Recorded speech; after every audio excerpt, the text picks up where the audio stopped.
Hi, everyone. Christina Herrick, produce editor for The Packer, and I'm here with another episode of Tip of the Iceberg. Joining me today is Tom O'Brien. Tom is the counsel to the board of directors at Driscoll's. He's also held several different roles at Driscoll's, which I think we'll touch a little bit on. So thank you for joining me, Tom. So it's a pleasure to be here. Yeah, and so part of the reason I wanted to bring you on, a news announcement came out that you were retiring earlier this year, and then the news announcement had just, a significant portion of your background, obviously summarized because it's a press release, but, I thought it was really interesting because you were involved in setting up some of the first federal organic standards. So I'd love to talk to you a little bit about that. Let's talk about, how that came apart.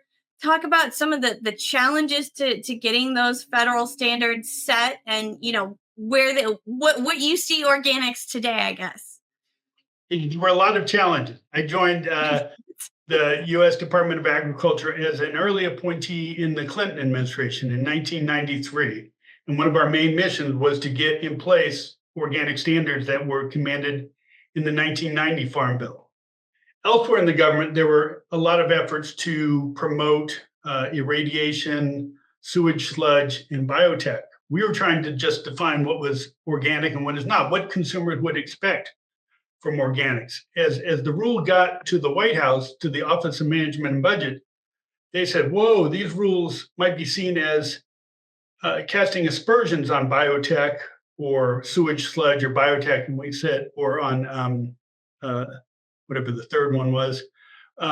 We said, no, that isn't our goal. Our goal is just to define what is organic. Ultimately, after months of negotiation, the compromise was we would not take a position on things like biotech. We would ask the public, did they think they were part of organics? And 300,000 negative comments later, we were told that no, those had no place in organic standards. Ultimately, the rule came out in 2000 after I'd left the Department of Agriculture. Kathleen Merrigan and Keith Jones really got final rules that met consumers' expectations, which was the goal all along. And that trust in the standards remains to this day, 25 years later. That's incredible. And it's kind of interesting to hear kind of the evolution from where you and the team kind of created those standards to where they ended up on the president's in the president's office at the White House and everything like that. So, and yeah, it's hard to believe that, it's been 25 years. So, this is, I asked this about Driscoll's, but this can be, about any grower, talk about like how a grower might keep their organic practices innovative while staying true to the core principles. It's a great point. And in fact, that draft rule that we provided to the White House had a different way of regulating, a way of really encouraging continuous improvement. Federal rules don't do that very easily. They're much more comfortable with bright lines. This is allowed, this is not allowed. So a lot of the rules ended up having that, but where continuous improvement still comes into the rules and is still part of Driscoll's organic program and others is in the organic plan and the conversations with certifiers. And particularly if a company is using an approved synthetic, allowed in organic, but not favored. The conversations are, how are you moving to something else? And that's a really important but little understood part of the organic rules. So, I know I hinted about, I'll say your storied career, because that's a nice way to put it. Talk about that career. Talk about moments in time that might stand out to you in shaping your professional journey. One, and it's sparked by our kind of earlier conversation on organics. When we were writing those rules, organics were seen as a very political statement. It's almost like if you're saying something is organic, you're criticizing conventional. I think we've moved past that and there's a lot more comfort with, okay, these are organic standards, this is conventional. And I think in places there's a lot of learnings back and forth that was not the case there, or at least wasn't seen the case from the political class that I dealt with.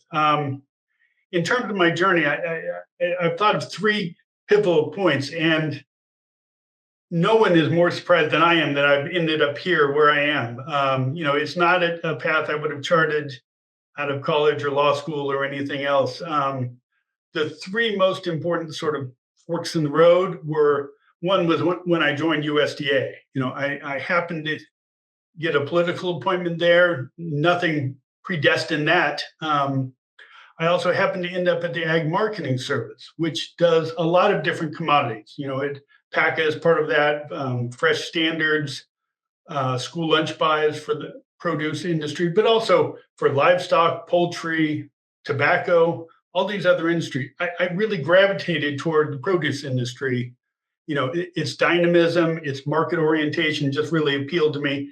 And as a native Californian, I sort of, I wasn't from agriculture, but I understood it better. So that was an important point. The next one is a tiny little creature that played a large role in my career called the glassy winged sharpshooter.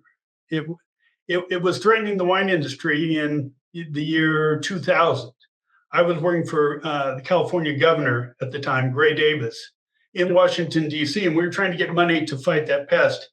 And I learned all about kind of phytosanitary rules, emergency powers that come when there's an infestation of a insect. And I used that later in my professional career working at law firms in Washington, D.C. So it was just happenstance that came along, that I really learned that area of the world. And that I use quite a bit in working with Driscoll's and elsewhere. The third is my association with Driscoll. When I left the governor's office, I joined a law firm in their Washington, D.C. office that just happened to do a lot of legal work for Driscoll. I got to know the people, got to learn what an amazing company it is with great people and really a values-driven company, and so admired it. I love doing work for it. Did that for about 12 years as an outside lawyer. In 2014, they decided to hire their first general counsel, and I was lucky enough to be selected. So my wife and I loaded up our car, put the dog in the back seat, and drove across country to return to California, where we were both from. That's incredible. And I love kind of the different comments that you made to earmark different, I don't want to say phases, but different parts of your career, and kind of talking about how they're somewhat all related. So I'd love to talk a little bit more about policy. I know we could probably have an entire podcast about the policy that you've worked on and just policy development, but talk about that and some of what you've done, because I mean, there's food safety legislation, obviously organic standards. I would consider policy too. So talk a little bit about some of those, and then is there any one particular policy that you worked on that really stands out to you as being, critically important or pivotal or just memorable? Several. And first, there are a lot I've worked on. I've got to say, ultimately policy is decided by other people. We may try to influence it, but, elected officials, executive branch people, I don't want to claim that I'm responsible for it, but, I was representing Produce Marketing Association as their sort of outside lobbyist when the Food Safety Modernization Act first came up. And I thought PMA with Bob Whitaker and Brian Silberman and Bruce Taylor, who was the chair at the time, showed real courage in supporting the idea of federal food safety legislation. I think that was profound. Similarly, just when I arrived at USDA, there was an effort to repeal the Perishable Agricultural Commodities Act. There was a one-line bill that said it's hereby repealed. And it really allowed the industry to look, examine the law, and said, no, that's really important. We need that to continue. And it remains to this day because of that. So I think those were the high headline issues that were important to me. I think what I really loved working with government is being that kind of translator between really two different cultures, government officials and agricultural professionals, and getting them both to understand the other's world and what constraints they operate in, and to achieve policy goal by bring the two together in ways that they could talk to one another a little more effectively. Well, I like that your point when I asked you the question. You're right. It does take a team to both create policy and enact policy. So I'm sorry if I implied that you were the only person. I No, think that's well, a good point, though. That it's more people working on it than I think we probably think. Well, I also have seen instances where, a lobbyist, and I've not been a lobbyist for a long, long time, but a lobbyist would kind of take credit for some bill that got passed, only to be called into that congressman's office to, usually with the article right in front of them to ask, who the hell are you? So it you've got to acknowledge who actually does the work. Yes, yes, absolutely. And you're like I said, I acknowledge it does take a team, and you're right. You as a lobbyist can help suggest maybe needs or tweaks or just something that needs to be made. But really, it is the lawmakers that have to get that through, get it passed, and then get it signed into a bill. So yeah. Um, so let's talk a little bit about organic trends. So obviously, organics is continuing to grow. you know where do you see it? What do you see for the future of organics? Like, where do you see it going? Where do you see it heading? It's really remarkable the growth. In the mid '90s, we were seeing growth, and we didn't know how it would continue, and it really has continued on this straight line upward. That I don't know that anyone would have predicted then, but it truly is remarkable. I think the organic brand is really strong, but it's also fragile at the end of the day. It's strong in the sense of consumers have demonstrated a willingness to pay for rigorous standards, to pay for organics. They trust it. There aren't a lot of certifications that really have that premium that come with the certification.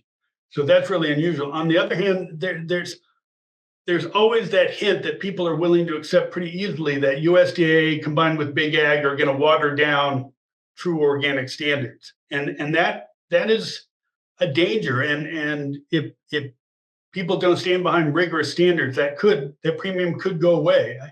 I think there are a couple of interesting trends. One is how much more sustainable conventional ag has gotten over those years, which I think presses organics to do even more because you've got to, have a difference if you want that premium.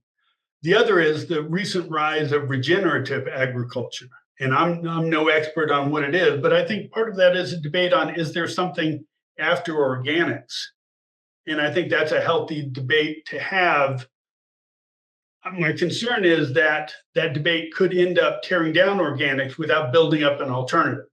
If the debate is about what organics doesn't do in the minds of consumers, but not sort of say this is its successor, then that would be too bad. So, I remain optimistic about organics, but we'll see what the future holds, particularly with regard to regenerative.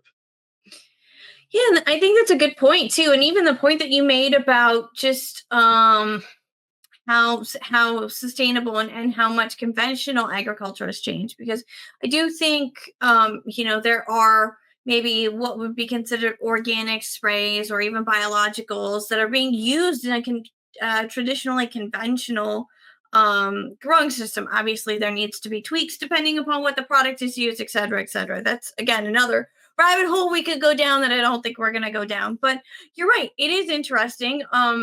I do think that consumers see the unique value proposition that organic brings. Whether or not all consumers understand every facet of organics is to be seen. I was just in a TSA, in the TSA line for screening. I was having a conversation with a woman who had some misinformation about what organics is and what it does. So, it was an interesting conversation to have. She said, "Oh, well, I like organics because they don't spray." And I was like, "Well, I didn't mean to burst her bubble, but I just said that's not exactly true. The chemistries are different. There are different standards or different things, but so, to me, it was kind of interesting that there's still some education needs to being done. But I guess that's a great opportunity for, those that are tuning in, because there's still education that needs to be done. Like, the work isn't done, even though, it's been 25 plus years since the standards have been out. There's still education, still information, which is a good thing. That's right. The whole conversation around regenerative is Yep. somewhat about like what are those things that consumers may care about that aren't addressed in any organic standards? Yeah. Other issues that may be important, and should those be part of it or not? Yeah, and I think the same with sustainability, right? I think some people put sustainability and organics and obviously regenerative kind of in a pool, and not all consumers know exactly what all of that means. So, yeah, I think that's a good point. Yeah. All right. So, is there anything else, about creating the organic standards, or anything else about your career that you'd like to share that you think our viewers and listeners might find interesting? That's a very broad question. I know, and I'm Especially sorry to put the you on the spot. interesting part, maybe the toughest one for me to think of what that might be. I mean, the last few years, I was, in addition to heading up public affairs and the legal department at Driscoll's, head of their human resources department. So I was looking much more inwardly than maybe before, and about the people of Driscoll's. And I think a lot of the success of the company is it's a real values-based company and real mission-driven company. A lot of companies have missions. As Miles Ryder, our chairman, says, if you're not going to live your mission, don't even. You better not having one. And at Driscoll, we follow the mission and the values and the vision with cult-like intensity. Everyone knows it. Everyone can recite it. We use it in our decision making, and it's just really important. And that old phrase about culture beating strategy, we like to think we might have a good strategy, but it's the culture in the company that's so important. That's what attracted me in the first place to come to Driscoll's. And as we grow, we spend a lot of time trying to make sure we keep that culture. And I think there are broader lessons there. Though one of our values is humility, so I'm not going to suggest people should learn from Driscoll's or anything else like that. But I think it's what's been important to us. I think that's a great point. And kind of you talking about being involved in human resources really dovetails into one of my wrap up questions. I was trying to save it to the end because I think it's a great way to end the conversation. So, I originally wanted to ask you about like leadership qualities for the next generation, but maybe I think we should have a little bit more of a broader conversation about that next generation. What excites you about the next generation coming into the fresh produce industry? Do you have any advice? Is there anything that you think particularly helps those getting started in the industry stay in the industry, or stay curious, stay, whatever the case might be, stay interested?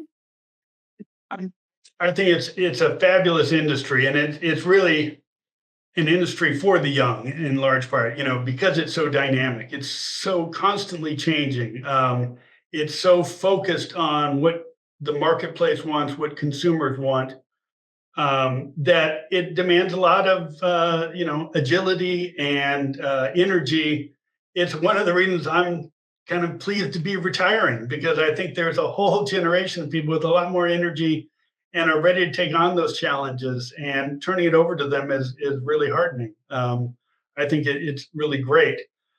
We were talking earlier about policy, so I do have sort of some policy thoughts of the produce industry as well. I kind of came of age politically at a time where there was a lot of reconsideration of price support programs and all of those, none of which were a big deal in the produce industry. But then with COVID and other things, and the industries look to the Farm Bill for programs, there's a lot more focus on kind of what can we get from Washington than there was maybe 25 years ago. And that scares me a little bit, even though I come from that world. I think, those programs in other commodities haven't always worked out very well. And the more we look to things that are more like price supports and less like the market, I get a little concerned about that. And I think we've lost some of that strict view the industry used to have of we don't want those things. We'll do it on our own. Yeah, and I mean, I just as you're talking, I'm thinking about I'm I don't want to bore all the viewers and listeners. If they haven't been paying attention, then they don't know. I mean, I'm working on a large labor story, and that's not so much the labor, but just part of that conversation is cost of farming, grower returns, things like that, and that gets into some of that. Of what you were saying in terms of supplementing with price supports. And so, yeah, there's a lot of layers to farming, which I think is both fascinating and also, dare I say, frustrating at times because it is so multifaceted and there's so many different dynamics. And then in the fresh produce industry, you multiply that by each entity, imports, exports, and it just amplifies the amount of needs and diverse viewpoints as there can be. So, yeah, it is interesting, but I'm glad you brought that up because yeah, it'll be interesting to see how things move forward. There's a lot of discussion on driving consumption and things like that, and just overall, where growers are in terms of make or break. Obviously some commodities are doing better than others in terms of price and returns. So yeah, it's an interesting place to finish. um I don't know. I feel like I want to leave us on like a positive note. So I don't know. Like is there a piece of advice that you would give to anybody tuning in terms of, if they want to get involved, if let's say someone tuning in and goes, "Okay, I don't like the policy. I don't like what's going on." How on earth do they become a part of getting involved in either influencing or advocating or helping bring about change? It's interesting. I mentioned earlier that when I was in Washington, I often saw my role as kind of that translator. And I think I used to have a lot of clients who would have an issue and they'd see this big bureaucracy at USDA or maybe an issue before Congress and think, who am I? They're not going to understand. But when people come in and they, express what they're doing day to day and how this theoretical issue that they're dealing with in Washington affects, their real life situation, policymakers pay attention to that. We're in a little more polarized time now than in those days, but it's not like polarization was unheard of then either. But I think people usually walk away a little hardened that I was listened to. People, have good intentions often and want to see if they can help, particularly on some of the pest issues I worked on, where suddenly somebody's market just disappeared overnight. And the regulators who were worried about the pests spreading to other places had shut it down. They quickly realized, well, we've got to find a way to allow product to move to get to market while still protecting larger agriculture. And that's a really interesting debate. And it only happens when people sort of get involved and explain what their situation is to policymakers. So I encourage it. I understand it's both intimidating and can be frustrating, and sometimes it's really frustrating. But it's worth doing, and it sort of makes you feel good when you see it work. And I always think, I was gonna quote the if you're not at the table, you're on the menu.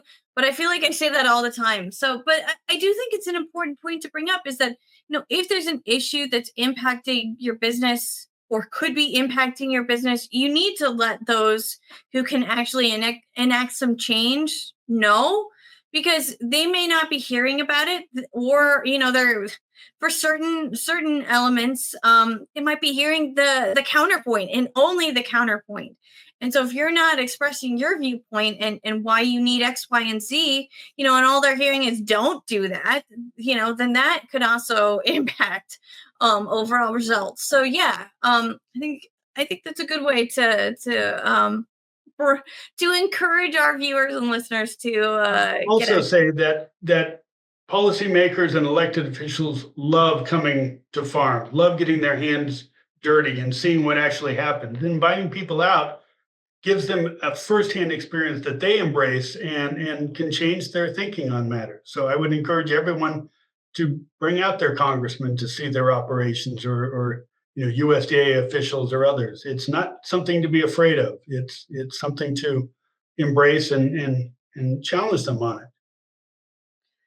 Well, great. Well, Tom, I could probably talk to you for another half an hour or even longer. I appreciate you coming on the podcast. Thank you for talking to me. I feel like we'll brainstorm. We'll have to have you back on, because I feel like we could have a longer conversation.